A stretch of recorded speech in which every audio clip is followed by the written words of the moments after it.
An Azle husband's heart is breaking these few days before Christmas. He says he's helpless just watching his wife on life support.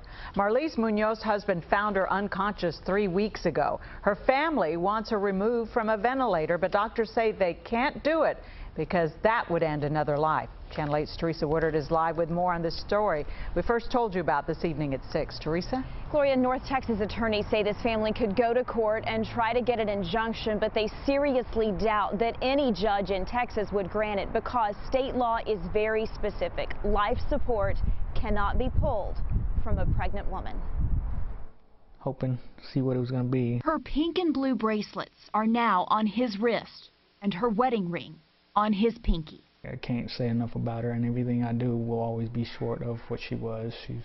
I can't do her justice. She's a great woman. The wife he dearly loves is now being kept alive against his wishes, he says, and hers. We talked about it. We are both paramedics. We've seen things out in the field, and you know, we both knew that we didn't want to be on life support. Eric Munoz found Marlise unconscious on their kitchen floor in late November. She is still in ICU at JPS, still unresponsive, still on a ventilator, says Eric, and doctors can't remove life support because she's pregnant. We have a responsibility of making sure that we follow the laws, whether they are state or federal, when it comes to providing care to patients, and that's what we're doing in this case. Texas law prohibits doctors from removing life support from any pregnant woman, even if that is against the mother's wishes. Marlise is now about 18 weeks along, carrying a child Eric worries might have been critically injured in the womb.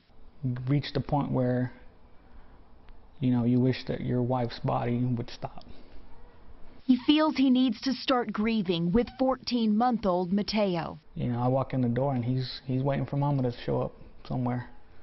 You know, that's the hardest. Searching for peace. Because you can tell, you can see it in his eyes. And only finding pain. Doctors are telling Eric they believe his wife might have suffered a pulmonary embolism, which means a blood clot broke off somewhere and traveled to her lungs. They will likely know more about the child's viability once Marlise reaches 24 weeks in the pregnancy. If they determine that the child is viable, they could keep her alive until she gets to full term. Live in Dallas, Teresa Woodard, Channel 8 News.